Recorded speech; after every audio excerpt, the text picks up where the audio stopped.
Halo semuanya, kali ini kita akan membahas film bergenre romance drama berjudul 18 by 2 Beyond Youthful Days yang rilis pada tahun 2024. Film ini bercerita tentang seorang pria dari Taiwan berusia 36 tahun yang hidupnya terpuruk setelah kehilangan pekerjaannya di perusahaan video game yang ia bangun sendiri. Hingga suatu hari, ia menemukan kartu pos lama yang membangkitkan kenangan tentang cinta pertamanya, seorang backpacker asal Jepang yang ia temui 18 tahun lalu saat bekerja paruh waktu di sebuah tempat karaoke di Tainan. Pertemuan singkat namun berkesan itu meninggalkan perasaan yang tak pernah benar-benar selesai, yang akhirnya mendorong pria tersebut melakukan perjalanan solo ke Jepang untuk menelusuri jejak wanita tersebut, sekaligus menghadapi masa lalunya sendiri. Film diawali dengan memperlihatkan seorang pria bernama Jimmy, dikeluarkan dari perusahaannya sendiri yang sudah selama bertahun-tahun ia bangun bersama teman-temannya. Setelah itu, Jimmy pun memutuskan pulang ke kampungnya, karena ia tak tahu lagi harus berbuat apa. Sesampainya di rumah, tampak keluarganya yang menonton video viral Jimmy yang marah-marah setelah ia dipecat oleh pemegang saham di perusahaannya. Ayah Jimmy pun langsung menasehatinya dan mengatakan kepadanya, kalau tidak apa-apa istirahat sejenak, karena beberapa tahun ini, Jimmy sudah bekerja terlalu keras. Sore harinya, Jimmy merenung sambil memandangi pemandangan depan rumahnya, karena sudah 18 tahun ia tak pernah pulang, karena fokus untuk membangun perusahaan impiannya, yaitu perusahaan gamenya sendiri. Di tengah momen perenungan itu, lewat sepasang kekasih yang sedang berboncengan menaiki motor, dan itu mengingatkan Jimmy kepada seseorang. Jimmy pun kembali ke kamarnya dan membuka sebuah kotak yang di dalamnya ada surat yang dituliskan oleh wanita yang pernah ia cintai. Isi surat tersebut mengatakan bahwa wanita tersebut ingin bertemu Jimmy lagi ketika ia sudah meraih mimpinya nanti. Namun kenyataannya, meskipun ia sudah mencapai mimpinya, Jimmy tidak pernah bertemu lagi dengan wanita itu. Keesokan harinya, Jimmy dimintai bantuan oleh temannya yang bekerja di perusahaannya dulu untuk mengatur bisnis di Jepang, meskipun ia sudah tidak bekerja di perusahaan itu lagi. Karena yang meminta bantuan adalah sahabatnya, Jimmy pun dengan sukarela membantunya untuk pergi ke Jepang. Usai pertemuan bisnis tersebut, rekan bisnis Jimmy menawarkan untuk mengajaknya berkeliling Tokyo. Namun Jimmy mengatakan kalau ia sudah ada agenda sendiri di sana. Keesokan harinya, Jimmy memulai perjalanannya berkeliling Jepang. Ketika di kereta, ia memutar sebuah lagu lama yang membuatnya bernostalgia ke 18 tahun lalu, ketika ia masih berada di bangku SMA. Adegan lalu flashback memperlihatkan Jimmy yang masih sangat muda. Hari itu, Jimmy bangun kesiangan, dan dengan paniknya, ia pun langsung buru-buru pergi ke tempat kerjanya. Di saat itu, Jimmy sedang liburan sekolah, dan untuk mencari uang tambahan, ia pun memutuskan untuk bekerja di salah satu tempat karaoke di kota Tainan. Tujuan Jimmy bekerja selain mencari uang, yaitu ia ingin sekali berpacaran, dan berharap di tempat karaoke itu ia bisa bertemu dengan wanita yang cantik. Namun sayangnya, yang ia temui sehari-hari hanyalah customer random, seperti sekelompok wibu, sekelompok ibu-ibu, dan juga sekelompok gangster. Jimmy pun bermain basket saat sedang istirahat. Namun tak lama setelah itu, tiba-tiba datanglah seorang wanita asing bernama Ami, yang membuat Jimmy tampak gugup karena kecantikannya. Ternyata Ami adalah orang Jepang yang hendak mencari pekerjaan karena kehilangan dompetnya. Jimmy yang kebetulan bisa sedikit berbahasa Jepang, langsung memperkenalkan Ami kepada bosnya. Ternyata bosnya juga merupakan seorang perantauan, dan setelah mendengar cerita Ami yang datang Jepang ke Taiwan untuk mencari kerja, ia pun langsung luluh dan menerima Ami untuk bekerja di sana.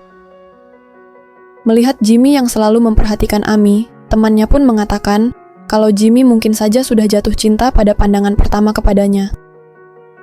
Bosnya lalu meminta Jimmy untuk membantu Ami, karena hanya dirinya yang bisa sedikit berbahasa Jepang. Sesampainya di kamar, Ami pun langsung bertanya bagaimana Jimmy bisa berbahasa Jepang. Jimmy pun mengatakan kalau ia adalah seorang wibu dan juga suka bermain game Jepang. Selain itu, anime favoritnya adalah Slam Dunk.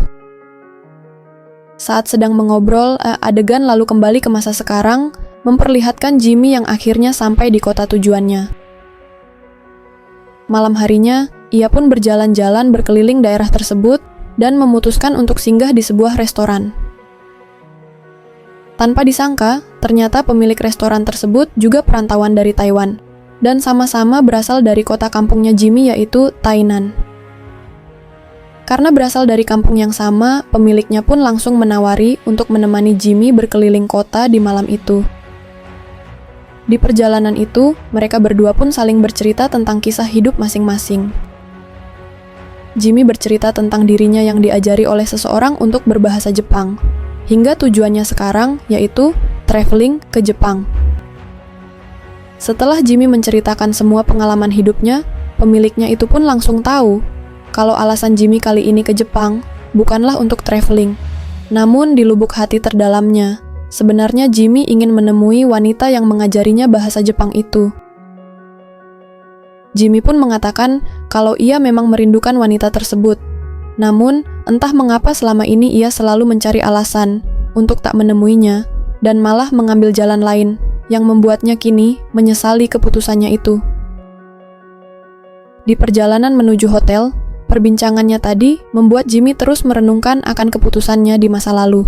Seandainya saja ia menyatakan perasaannya kepada Ami dulu, mungkinkah ia bisa mengubah masa depan, dan apakah ia bisa memiliki waktu lebih banyak lagi dengan Ami?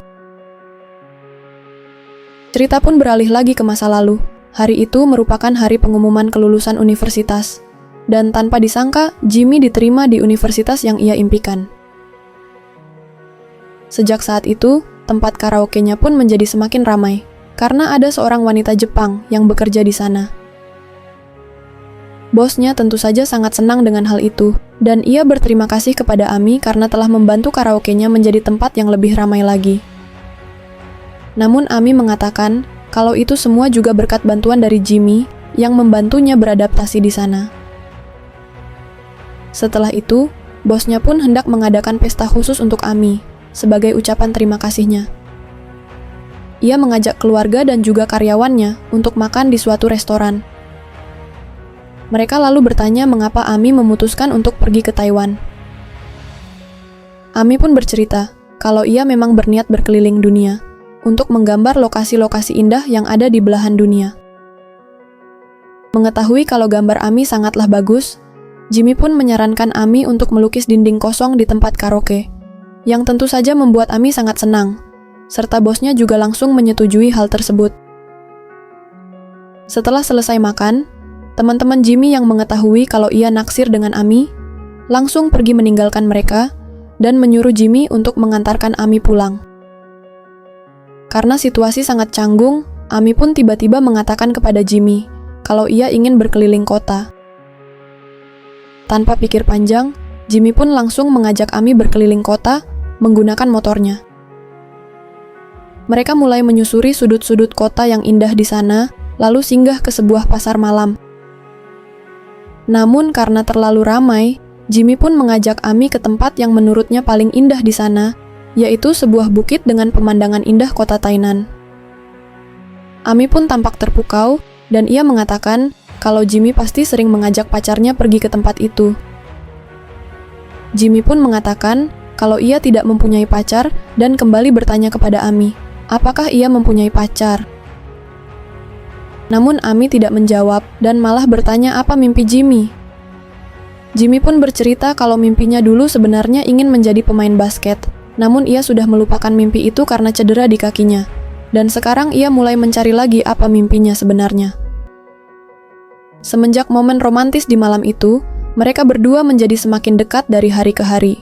Ia bahkan juga mulai belajar bahasa Jepang, agar komunikasinya bisa semakin lancar dengan Ami.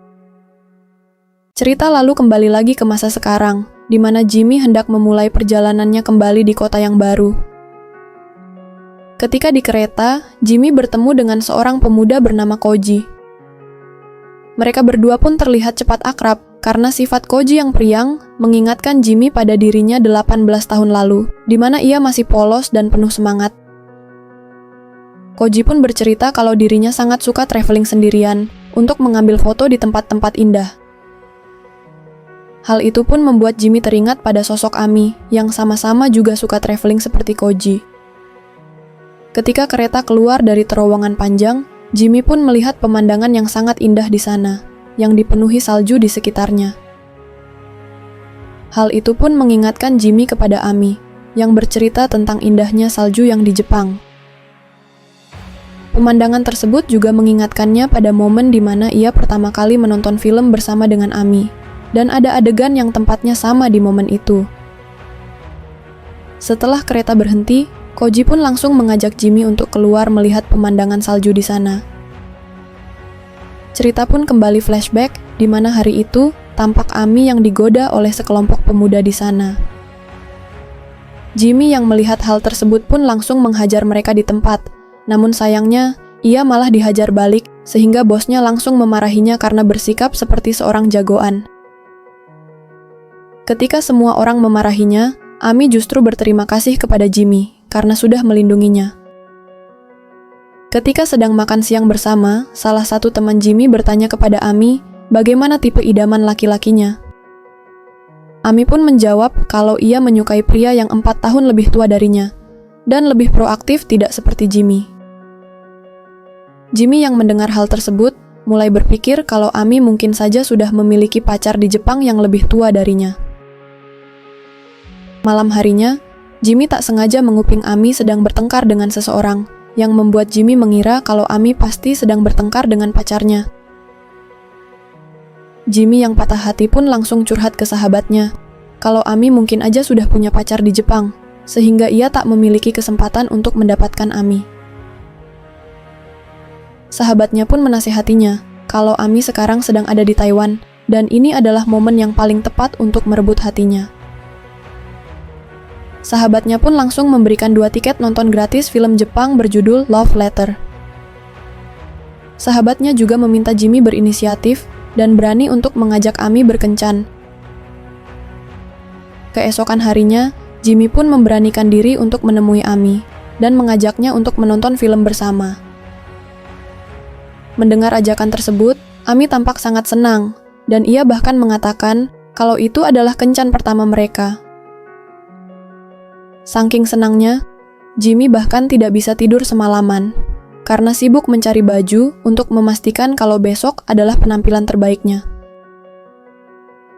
Keesokan harinya, Jimmy lagi-lagi bangun terlambat, sehingga ia pun langsung buru-buru berangkat menemui Ami, karena itu adalah kencan pertamanya mereka.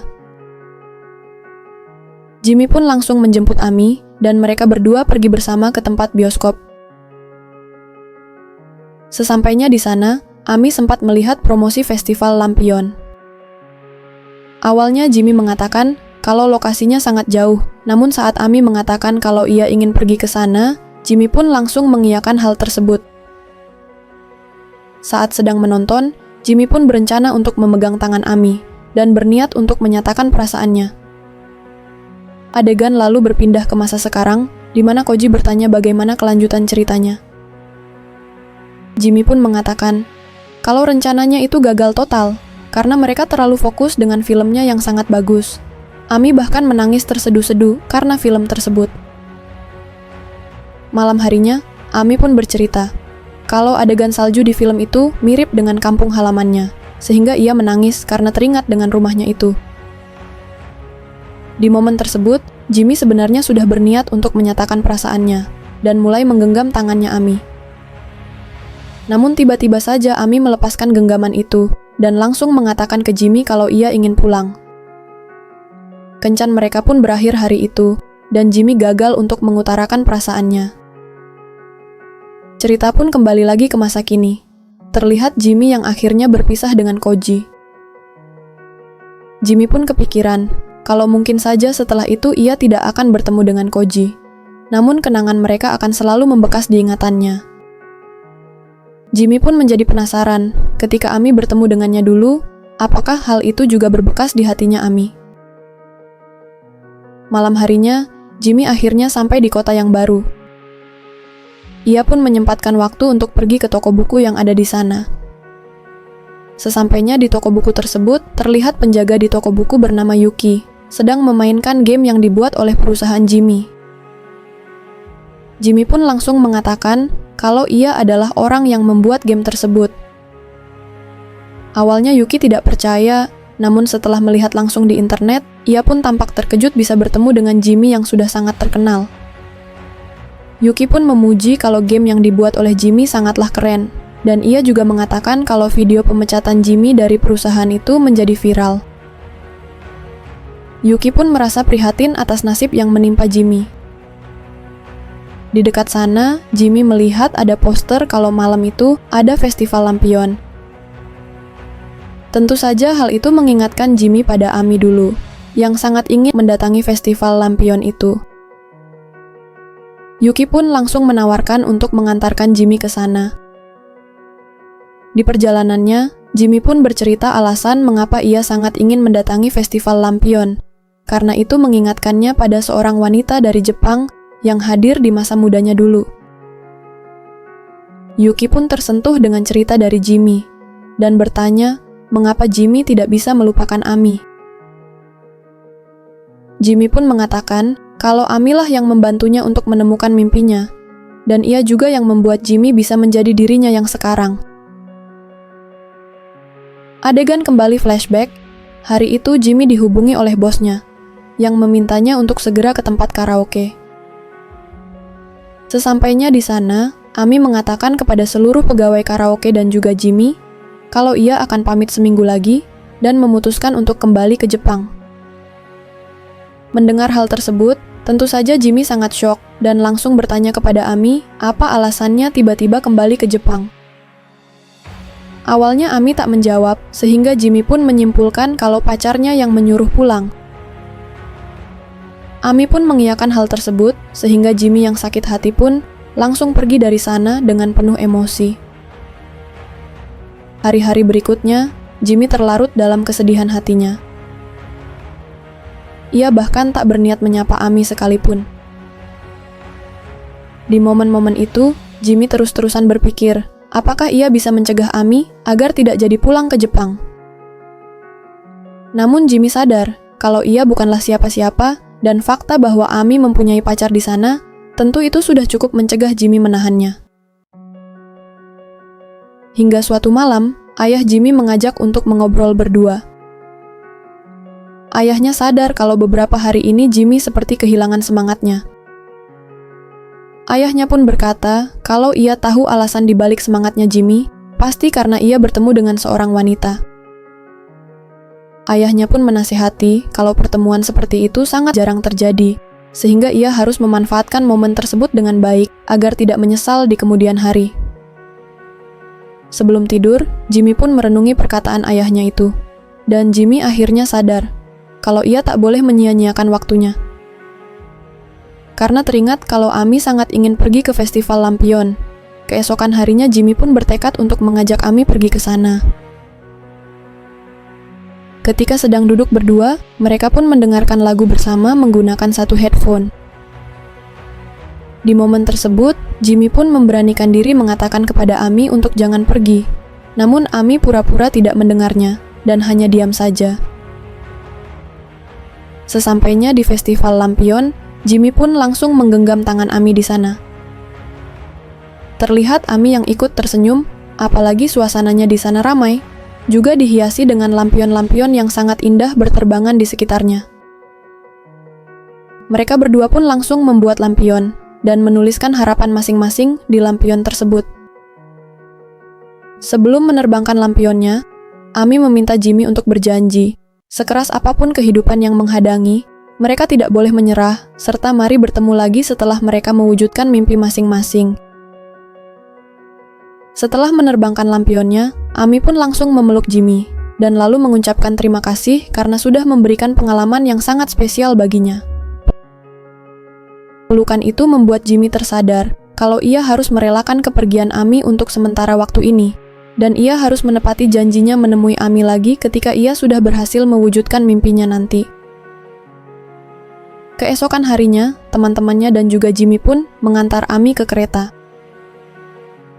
Mereka pun memberi hadiah perpisahan untuk Ami.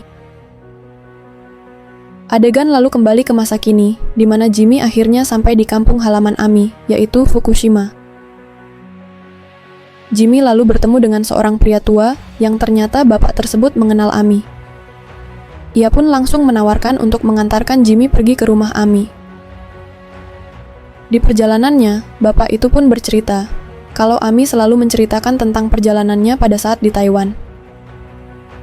Bagi Ami, pengalamannya di Taiwan itu adalah pengalaman terindah dalam hidupnya. Beberapa waktu berlalu, Jimmy akhirnya masuk kuliah dan harus merantau ke kota Taipei sendirian. Di momen itu, Jimmy akhirnya menemukan impiannya, yaitu ingin menjadi pembuat game.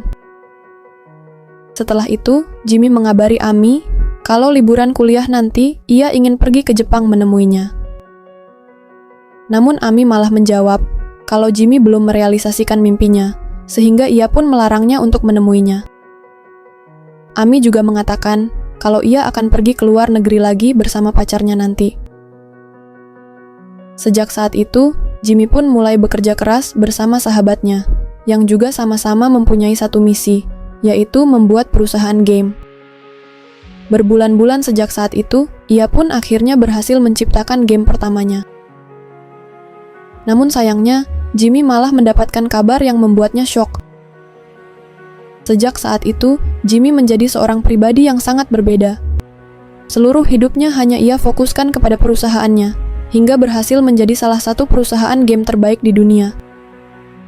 Namun sayangnya, karena idealismenya itulah yang juga membuatnya harus didepak dari perusahaannya sendiri. Mereka pun sampai di rumah Ami, dan terlihat ibu Ami yang sudah sangat menantikan kehadiran Jimmy. Ibunya lalu berkata, Ami pernah mengatakan kalau pacarnya yang berumur 4 tahun lebih muda darinya sedang menunggunya ada di Taiwan.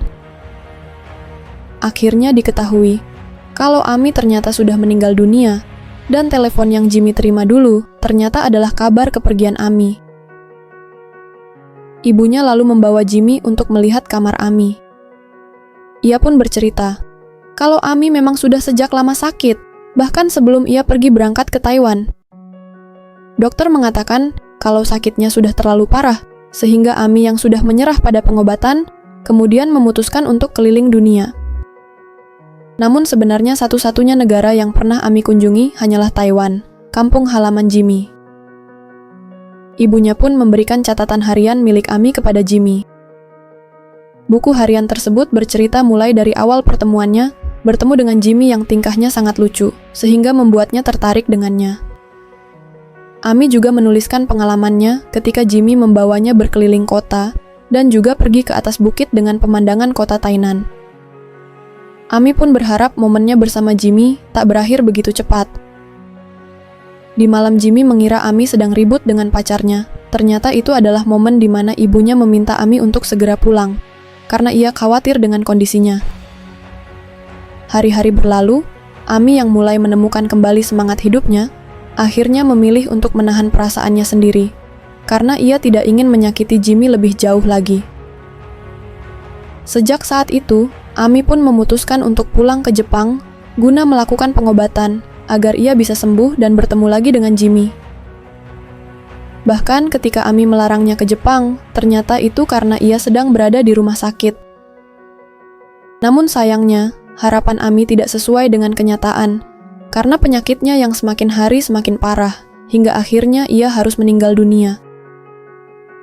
Setelah membaca buku harian itu, Jimmy pun hanya bisa menangis. Namun setidaknya sekarang ia tahu, kalau mereka berdua sedari dulu, memang sudah saling mencintai.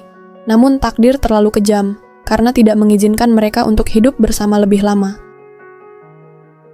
Setelah itu, Jimmy pun akhirnya pulang ke kampung halamannya dengan perasaan yang sudah lebih lega. Ia pun kembali mengunjungi tempat karaoke-nya dulu yang sudah tutup dan juga pergi bukit yang sempat ia datangi bersama Ami dulu. Di bukit itu, Jimmy pun teringat dengan Ami, dan ia pun akhirnya bisa mengikhlaskan kepergiannya karena Jimmy juga sudah memenuhi janjinya kepada Ami untuk menemuinya ketika mimpinya sudah tercapai.